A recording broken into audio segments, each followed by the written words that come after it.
Okay, so for this week, we are going to focus on equivalent ratios. And an equivalent ratio is a ratio that describes the same relationship.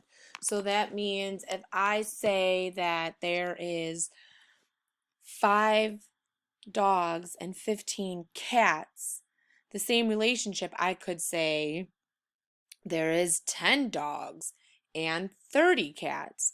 So it's just the same ratio that we've been working on last week where we wrote, but either like doubling it, tripling it, quadrupling it, whatever we may be doing with it. Okay, so it has the same value, it's just making it larger or even smaller. Okay, so we either can multiply or divide each quantity in the ratio by the same number. So the most important thing you can remember is whatever you do to the top, you have to do to the bottom. So for instance, if we have 5 over 15, whatever I multiply this top by, whatever I multiply the 5 by, I have to multiply the 15 by it. So I always tell you guys or my students to multiply by numbers we know. So for instance, 2, 5, and 10. Those are the easiest ones to use as multiplying because counting by 2's is easy, counting by 5's is easy, and counting by 10's is really simple.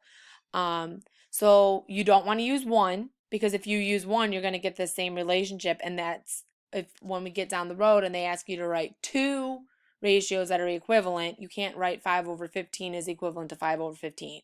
Okay? You have to write 2 of them that are equal to each other. So I'm going to pick 2. So whatever I multiply the top by, I have to multiply the bottom by. So 5 times 2 is 10. 15 times 2 is 30. So 10 over 30 is the same thing or same ratio as 5 over 15. In this case, I just doubled it. Okay?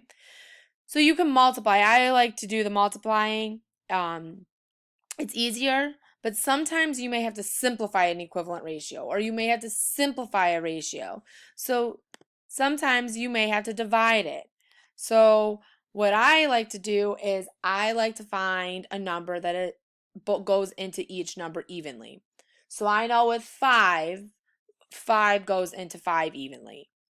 So, and 5 goes into 15 evenly. So I pick 5. Okay. You want to pick a number that goes into it evenly. So you're not going to pick 2 or you're not going to pick 3. You're going to pick a number that goes into those numbers evenly in both. Because remember, you still are doing whatever you do to the top, you have to do to the bottom. So 5 divided by 5. So if I have 5 of something and I have to make 5 equal groups, that means I'm only going to have 1 in each group. So if I have 15 and I have to make 5 equal groups of that 15, I get 3. So 15 divided by 5 is 3. Okay? So 1/3 is also equivalent or equal to 5 over 15.